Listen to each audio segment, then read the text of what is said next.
Podcast Philippines with Filipina and the Foreigner. We're back, Podcast Philippines. Today we have some interesting news. It could be exciting for younger folk, especially if you're working and you have a remote job abroad. Maybe you're in North America or UK, Australia, wherever, and you want to come to the Philippines, but you always thought maybe it was for older guys, you know, with their SRRVs and retirement and all that kind of stuff. Well, the Philippines just now released a brand new law, the 24th of April, in fact. It was just released. It's on the news article right here. Inquirer. I don't know. Yeah. Can't really see it. It was in the Inquirer. Anyway, can't see it. .net. Mm-hmm. It's a Philippines news article. It says Manila, Philippines President Marcos Jr. has authorized the Department of Foreign Affairs, the DFA, to issue digital nomad visas to non-immigrant foreigners who want to enter or temporarily stay in the Philippines. I won't go through the whole article. You can look it up yourself. Just type in, the digital nomad visa. Yeah, digital nomad visa Philippines and like the current date, and you'll find the article as well. Mm-hmm. But it's really, really, really great for especially the younger guys who are wanting to come over here and visit, because if you have an income, it's digital. A lot of guys these days do. You don't have to wait till you're an old fogey guy like some of us, but you can come over while you're young and you can stay here. Now, I did kind of glance through the official PDF on the government website as well, and it seemed to suggest, from my understanding of it, that you can stay up to a year, and then you can possibly get it renewed again and again. So I don't know how many agains you can get it renewed, but it sounds like it's a really good deal. Now, some of the requirements, they're kind of vague, I think, with the requirements, but I'll just list them. This is on the official site as well as the news article. Maybe you can list some. Must at least 18 years old.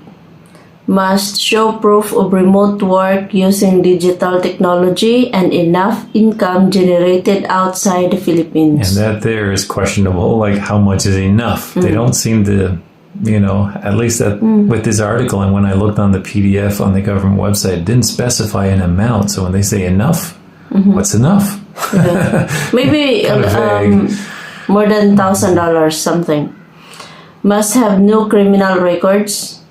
Must have a health insurance valid for the duration of the digital nomad visa period. So let's say you're planning on trying this out for a year and you get approved. You need a year's worth of health insurance.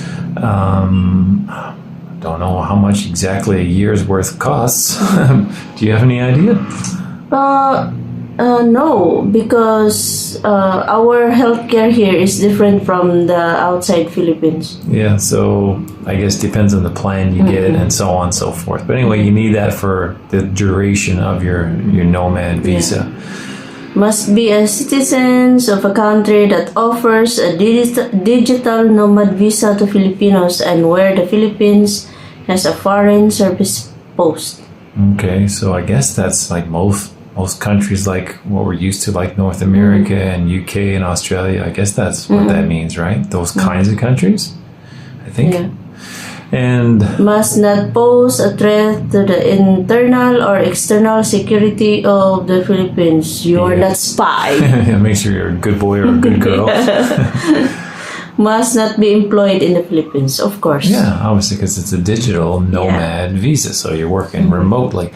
But, there's a lot of people who are younger that thought maybe, not so sure if I can do this because I need to be older. I need to have that, retirement age thing going on.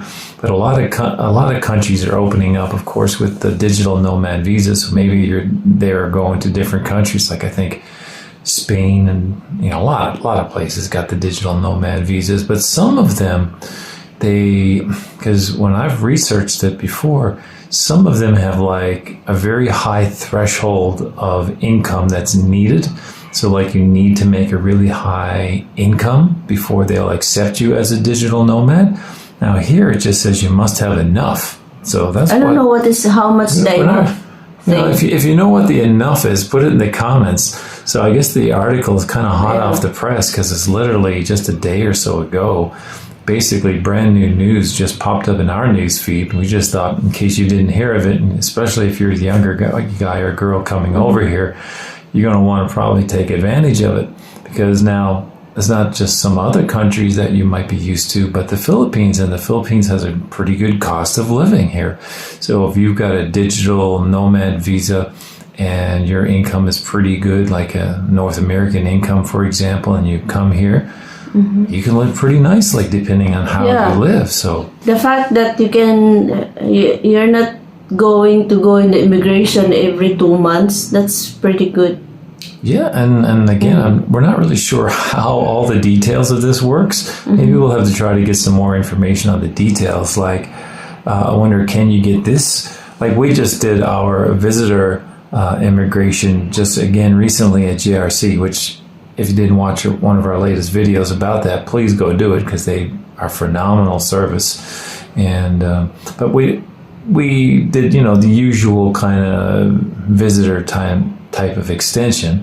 So I don't know if there's like a special kind of thing that they also can help you with this. I don't know, because it's like all brand new. So it's just so hot off the press. We just thought we'd mention it to you, so at least we can get some of the thoughts germinating there. And if you happen to know any more information of the details like that, please post them below in the comments. But certainly really good if you're a digital nomad. It's just another country now you can come to. It seems to suggest, by reading that, I'm thinking that the amount when it says you need enough, I'm thinking it's probably not going to be too high of a threshold. That's my gut feeling, if if I can have a gut feeling, because like I say, when I've read other countries, it usually specifies an amount, and some of them are kind of high. I was looking at a few, I'm thinking, wow, you got to make some money to go to these countries if you want to work abroad.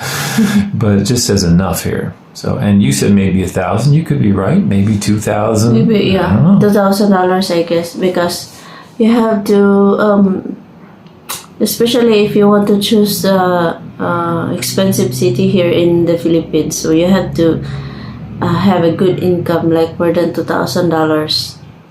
Yes. So maybe it could be, right? Yeah, but if you want to go in a remote place with a good, you have to do some research if they have also a good internet, and but outside the cities they are more cheaper, especially the rent house, and also if you are alone you can save a lot of money. Yep. So If you are not Marte.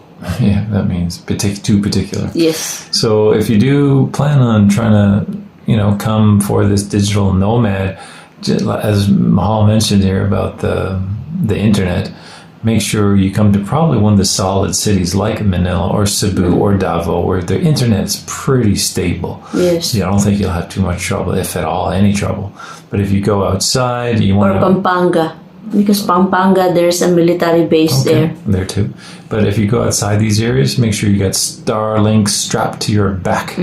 That's about the only way you're going to have consistency. So that's something to keep in mind there as well.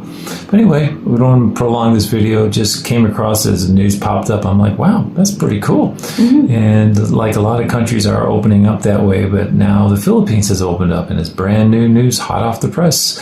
So hopefully, if you're thinking about it, come on now and apply, and let us know in the comments how you did. Anyway, thanks And for God joining bless in. everyone. God bless you. Podcast Philippines with Filipina and the Foreigner.